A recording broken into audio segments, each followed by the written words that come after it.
যুবক ভাই, আমি হাত জোর করে বলি, দোস্ত আমার, আমি এটুকু অনুরোধ করলাম, আব্বা তুমি কিংবা আমি সবাই ভাবলাম যে বক্তার এখন অনেক জনপ্রিয়তা, অনেক মানুষ হয়, অনেক মানুষ ওয়াজ হনে ইতান দিয়ে কিছু হইতো না, না আমার না আপনার, বরং আমরা প্রত্যেকেই আমাদের জীবনের মধ্যে যেন ভারসাম্যতা আনি। আমাদের জীবনের একটা ভারসাম্য দরকার, ব্যালেন্স দরকার। আমাদের জীবনের একটা ভারসাম্যতা আল্লাহ তাআলা বারবার বলছে, কোরআন বারবার বলছে, রাসূলুল্লাহ সাল্লাল্লাহু আলাইহি ওয়াসাল্লাম বারবার বলছে, বান্দা শোনো, আল্লাহ বলছে বান্দা দুনিয়া আমি দিছি, তো তুমি এমন করতেছো কেন? এই হাসি, এই কান্না, এই রোদ, এই বৃষ্টি, এই আলো, এই বাতাস, এই আকাশ, এই জমিন, এই রাত্র, এই দিন, এই উপার্জন, এই ক্ষেত, এই ফুল, এই ফল, এই ফসল, স্ত্রী নামের এই মহিলা, মা নামের ওই মহিলা, বাচ্চা নামের এই সন্তান, তোমার দেহ, তোমার শরীর, তোমার সব আয়োজন তো আমার দেওয়া, তো সব কার? এ তো আমার দেওয়া বান্দা, এ তো আমি দিছি তোমার জন্য, তোমার এই দেওয়ার জন্য, ভোগ করার জন্য দিছি তো আমি তো তোমার সব চাহিদা আমি দিছি। মাকে দেখলে তোমার কলিজায় একরকম মনে হয়, তোমার স্ত্রীকে দেখলে তোমার দিলে ভিন্ন রকম মনে হয়, এই ভিন্ন রকম অনুভূতি তা আমি দিছি। আমি যদি এক করে দিতাম, দনজনরে যদি মা মনে হইতো, কথা বলে না, মা আর বিবি যদি দুজন মা হয়ে মনে হইতো, অথবা মা আর বিবি দুজনকে যদি বিবি মনে হইতো, ও মিয়া কি হইতো তখন? এই সংসার চলতো, এই দুনিয়া চলতো, যে মাকে মনে যা মনে হয় তা স্ত্রীকে তাই মনে হয়, অথবা স্ত্রীকে যা মনে হয় মাকেও তাই মনে হয়। নাউযুবিল্লাহ। তাহলে আল্লাহ তাআলা বলেন, বান্দা প্রতি মিনিট, প্রতি সেকেন্ড সেকেন্ড আমি তোমার জিন্দেগির প্রতি অবস্থার এই পরিবর্তন, এই কায়নাতের এই বর্ণাঢ্য আয়োজন, এ তো আমার দেওয়া। তা আমি তো বাদ দিতে বলি নাই, আমি তো বিয়ে করতে নিষেধ করি নাই, আমি আল্লাহ তো উপার্জন করতে নিষেধ করি নাই, আমি তো খাবার খাইতে নিষেধ করি নাই, আমি পেশাব করতে নিষেধ করি নাই, আমি পানি পান করতে নিষেধ করি নাই, আমি স্বামী স্ত্রী মিলিত হইতে নিষেধ করি নাই, কোলের বাচ্চা আদর করতে তো আমি নিষেধ করি নাই। এক বাচ্চা রাসূলুল্লাহ সাল্লাল্লাহু আলাইহি ওয়াসাল্লামের কাছে যখন দিছে, মদিনার আনসারীদের একজন বাচ্চাকে নবী তাকে কপালে গালে যখন চুমা দিছেন, তখন মদিনার একজন লোক নবীজিকে সামনে বলছে, মুহাম্মদ আপনি বাচ্চাদেরকে চুমো দিলেন? বলছে কেন, অসুবিধা কি? বাচ্চাদেরকে চুমু দিতে হয়, আদর করে এভাবে? আমি তো জীবনে আমাদের বংশে কোনদিন এটা দেখি নাই আমরা। তখন আল্লাহ নবী বলছেন, আল্লাহ যদি কারো দিল থেকে মায়া ভালোবাসা ছিনাইয়া নেয়, তা আমি কি করব? আমি কি করবো বেটা? আল্লাহ যদি তোর দিলে ভালোবাসা না দেয় সন্তানের প্রতি, তো এটা আমার কি করার আছে? তার মানে এই ভালোবাসা, এই আদর, এই আপ্যায়ন, এই আয়োজন সবই তো আল্লাহর দেওয়া। তা আল্লাহ তো আমাদেরকে এগুলো ভোগ করতেই দিয়েছেন, আমাদেরকে ব্যবহার করতেই দিয়েছেন। নারীর চাহিদা যুবক তো আল্লাহর দেওয়া, পানির চাহিদা তো আল্লাহর দেওয়া, ক্ষুধার চাহিদা তো আল্লাহর দেওয়া, উপার্জনের চাহিদা তো আল্লাহর দেওয়া। এই বাজারে রাত 2টা বাজে, 2:30 বাজে, আমি তো সব আরো বহু বলছি, নিমসের বাজারের কথা আমি আরো অনেক মাহফিলে বলছি। এই বাজারে তো আমি প্রায় অহরহ এদিক দিয়ে, আমি রাত্রে 3টা বাজে, 2:30 বাজে আমি এদিক দিয়ে যাই। কি পরিমাণ হুলস্থুল, ব্যস্ততা, কি পরিমাণ পণ্যের দৌড়া দৌড়ি, কি মনে হয় রাত্রটা তখন মনে হয় যেন দিনের আলোর মতো। তাইলে এই যে প্রেরণা, একটা মানুষ ঘুম নিশিতে না গিয়ে উপার্জনের মানসিকতা, এত কষ্ট করার ঘাম ঝরতেছে, আল্লাহ বলেন এ তো আমি দিছি। তার কলিজায় উপার্জন করো, সংসার করো, বিবি বাচ্চার জন্য কিছু করো, ঘর করো, জমি ব্যবস্থা করো, ফসল করো, ক্ষেত করো, রোজগার করো। আল্লাহ বলেন এগুলো তো সব আমি দিছি। বান্দা এই সব আয়োজন আমার, তা আমি সেজদা পাবো না কেন? তোমরা একটা ছেলে বলো, বাবা আমি তোমার লগে বোঝাপড়া করতে চাই,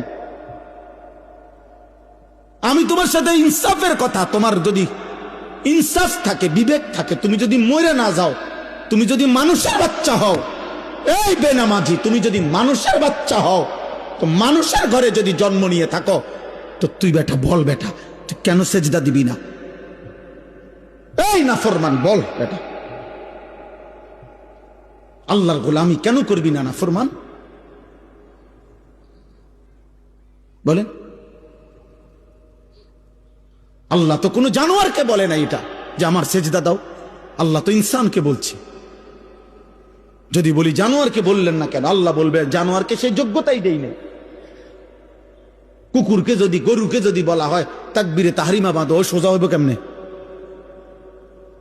কিন্তু আমাদেরকে যোগ্যতা দিয়েছেন কিনা? আমাদের শরীরের মধ্যে আল্লাহকে সেজদা দেওয়ার যোগ্যতা আছে, রুকু করার যোগ্যতা আছে, আমাদের নিয়ত বাঁধার যোগ্যতা আছে, আমাদের আল্লাহর সামনে দাঁড়াইবার যোগ্যতা আমাদের দেহে আছে। আমরা দেব না কেন?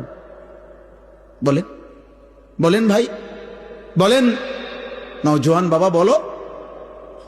দুনিয়ার সব আয়োজন তো আমাদের আল্লাহর দেওয়া, আল্লাহকে ভুললাম কেন?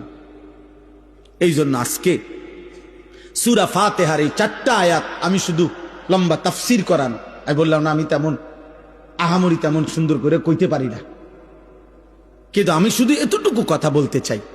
আল্লাহ তাআলা বলছে, বান্দা তুমি শুধু ভারসাম্য আনো, মানে ব্যালেন্স করো। ব্যালেন্স, ব্যালেন্স মানে তুমি শুধু একটা জিনিস বোঝো, এই সৃষ্টির সব আয়োজন আমার, আমি দিয়ে যাচ্ছি। কথাটা শেষ বুঝেন? আমি দিয়েও যাব। তুমি ডাকো বা না ডাকো, সেজদা দাও বা নাফরমানি করো, ঈমান আনো বা কুফরি করো, আমি দুনিয়া দেব বান্দা। তবে শুধু একটা কথা মনে রাখো, আমি কিন্তু আজ দুনিয়ায় যা দিচ্ছি আগামী দিন আখেরাতে তা হিসাব নেই। কথা এর দূরে। আমার হাসি, আমার কান্না, ওই যে ওই ওই দেখেন ও কি করে, দেখ অপদার্থ কি করে, দেখ কোন মানে ব্রেন কাজ করে না, অগণিত ছেলের সেন্স কাজ করে না। কোন শব্দ, পাথরের আঘাত দিল, মানে পাথর দিয়েও যদি তার বুকে ধাক্কা দেন তার বুক নড়বে না। অসংখ্য যুবকের হালাত, কোন শব্দ, সে একবার তার মনেও আসে না যে, মনে করেন এই দিনকে দিন, রাতকে রাত নারী দেখে, উলঙ্গ ছবি দেখে, নামাজ নাই, একটাবার বুঝেও না যে এর দ্বারা মানুষে আমার আব্বারে কি করবে। আমার মনে আছে আমি ছোটবেলায় কত সময় দেখছি, আল্লাহর দয়ায় আমগরে মানুষে কইতো, এ হুজুরের ফুত সাবধান, উল্টাপাল্টা করো না। এটা তো নিয়ামত, এটা নিয়ামত না? মানুষে যেটা কইসার শর্মে তন সইরা গেছি, এ হুজুরের ফুত, হুজুরের ফুত। কিছুই ভাবো না তোমরা ছেলেরা। তোমার মায়ের ইজ্জত কি, তোমার বাবার সম্মান কি, তোমার বংশ কি, তোমার আল্লাহ কে, তোমার রসুল কে? না, তোমার মনে যা চাইছে তা, তোমার মনে যা চাচ্ছে তাই। মনে রাখতে হবে আব্বা, চাহিদা পূরণ যে জীবন, মানে শুধু চাহিদা পূরণ, এটা ইনসান না, এটা জানোয়ার। এটা আমি কালকে বিস্তারিত, কালকে না জানি পরশু জহির ভাইয়ের মাদ্রাসার মাহফিল এটা বলছি, শাহদিলার বাগ, লম্বা সময় বলছি। এজন্য আমার অনুরোধ এটা, আল্লাহ তাআলা বলছে ভারসাম্য আনো, এই কথাটাই এখানে। অর্থাৎ আজ আমি দুনিয়ায় রহমত দিচ্ছি, আজ আমি দুনিয়া সব দিচ্ছি, আলহামদুলিল্লাহ রব্বিল আলামিন। আল্লাহ বলেন সমস্ত প্রশংসা আল্লাহর জন্য। সব প্রশংসা কার জন্য? যদি বলি কেন, আল্লাহ বলবেন নয় কেন? বুঝলেন না? আল্লাহ বলছেন সব প্রশংসা কার জন্য। আমরা যদি আল্লাহকে প্রশ্ন করি যে কেন, আপনার জন্য সব প্রশংসা কেন, তো আল্লাহ আবার পাল্টা বলবে আমার জন্য নয় কেন। তুমি কও আমার জন্য নয়, অন্য কারো জন্য হতে পারে, কেন সেটা কারণ তুমি কও। চারিদিকে তুমি আবার তাকাও, তোমার মাঝে আবার দেখো, চারিদিকের যত আয়োজন সবই তো আমার, তোমার মাঝে যত আয়োজন তাও তো আমার, তো প্রশংসা আমার নয় তো কার? চারিদিকের সব আয়োজন কার? আল্লাহ। আমার মাঝে যত আয়োজন কার? তো প্রশংসা কার? আল্লাহ। আল্লাহ রব্বিল আলামিন। আল্লাহ বলে বান্দা আমি শুধু সৃষ্টি করে ছেড়ে দেই নাই, আমি এমন না যে কোম্পানি মাল প্রোডাক্ট করছে, উৎপাদন করে কোম্পানির মাল ব্যাস হইয়া গেছে। কোম্পানি হলো কুমিল্লা ফ্যাক্টরি, মাল চলতে আছে পঞ্চগড়, মাল চলতে আছে